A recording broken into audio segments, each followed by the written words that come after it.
Welcome to the Midweek message. We're taking some lessons from the book of Obadiah, which only has one chapter, and I'm reading from the English Standard Version of the Bible. We're reading verses 3 and 4.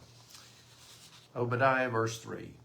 The pride of your heart has deceived you, you who live in the clefts of the rock, in your lofty dwelling, who say in your heart, who will bring me down to the ground?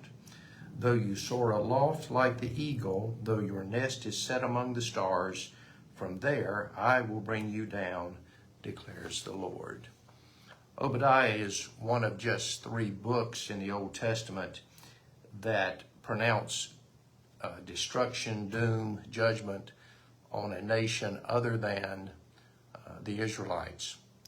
And Obadiah is announcing the destruction of Edom, which invaded God's people, Jerusalem and Judah, probably in connection with some other countries as well, since it was not a very big nation in itself. And so God is going to judge them. Now, why did these people invade, try to harm God's people? Why did they have the audacity to do so? Verse 3. The pride of your heart has deceived you, you who live in the clefts of the rock in your lofty dwelling, who say in your heart, who will bring me down to the ground? They were deceived by their own pride into doing what they should not have done. You and I are also deceived by our own pride. Pride tells us that things are different than they are.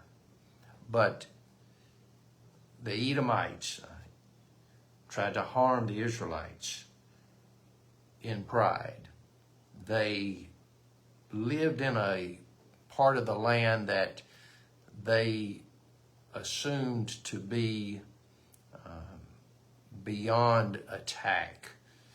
They thought they lived in secure dwellings that were not subject to desolation or harm. They thought they were protected. We do the same thing. We view ourselves in a different light than which we actually are. You live in the clefts of the rock, in your lofty dwelling, this referring to their physical place of their nation, who say in your heart, who will bring me down to the ground? So your pride has deceived you. Who is going to be able to triumph against me? And people lift themselves up in pride against God. They don't have to be subject to God. They don't have to listen to Him. The Edomites were that way. And verse 4, though you soar aloft like the eagle, though your nest is set among the stars, from there I will bring you down, declares the Lord. You have said, who will bring me down to the ground from my lofty and secure dwelling? The pride of our heart has caused us to think this way of ourselves, just as it did in that day. And God said, you soar like an eagle. You fly like an eagle.